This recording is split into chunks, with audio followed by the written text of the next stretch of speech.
సింగరేణి ఎన్నికల్లో గుర్తింపు సంఘంగా గెలిచి నెల రోజులు కావస్తున్నా ఇప్పటి వరకు యాజమాన్యం రికగ్నైజ్డ్ లెటర్ ఇవ్వకుండా నిర్లక్ష్యం చేస్తున్నారని Bhupalpally AITC assistant branch secretary G Srinivas అన్నారు.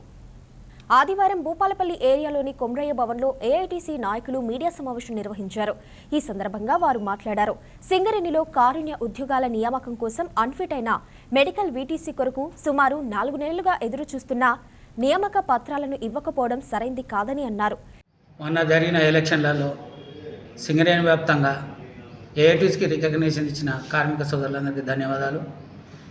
ముఖ్యంగా ఇప్పుడు ఎలక్షన్లు జరిగి 1 మంత్ అయినా ఇంతవరకు రికగ్నిషన్ లెటర్ ఇవ్వకపోవడం దీన్ని తీవ్రంగా ఏఐటీసీగా ఖండిస్తున్నాం. అదేవిధంగా సింగరేణిలో కారుణ్య నియామకాల కింద ఉద్యోగాలు వీటీసీ ట్రైనింగ్లు అయ్యి మెడికల్ అయ్యి 3 నెలలు అవుతుంది. దాని మీద ఏఐటీసీగా సింగరేణి వ్యాప్తంగా ధర్నాలు రాస్తారోకలు చేయడం జరిగింది. మేనేజ్మెంట్కి మెమరాండాలు ఇవ్వడం జరిగింది. ఇంతవరకు వాటి మీద స్పందన లేదు. అలాగే కొంతమంది ఇంటర్నల్ కాకుండా అవుటర్గా క్లర్క్లను వేరే అదర్స్ డిజిగ్నేషన్లను అందరినీ తీసుకొని వాళ్ళకి ఆర్డర్ ఇచ్చి ఒక్కరోజు డ్యూటీ చేసినాక వాళ్ళని సుధా రిమూవ్ చేసడం జరిగింది.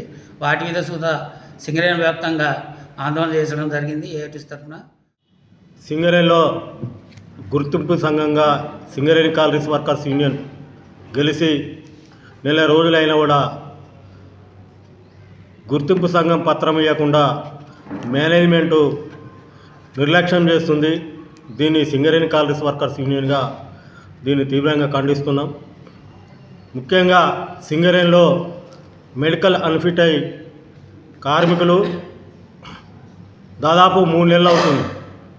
అలా పిల్లలకు వెంబటే ఉద్యోగాలు ఇచ్చేదంటే వాళ్ళకు 2 నెలల జీతం 3 నెలల జీతం వచ్చేది.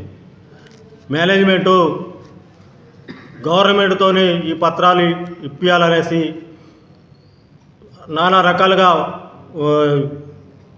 ఇబ్బందులు పెడుతూ వాళ్ళకు పత్రాలు ఇవ్వకుండా నిర్లక్ష్యం చేస్తుంది.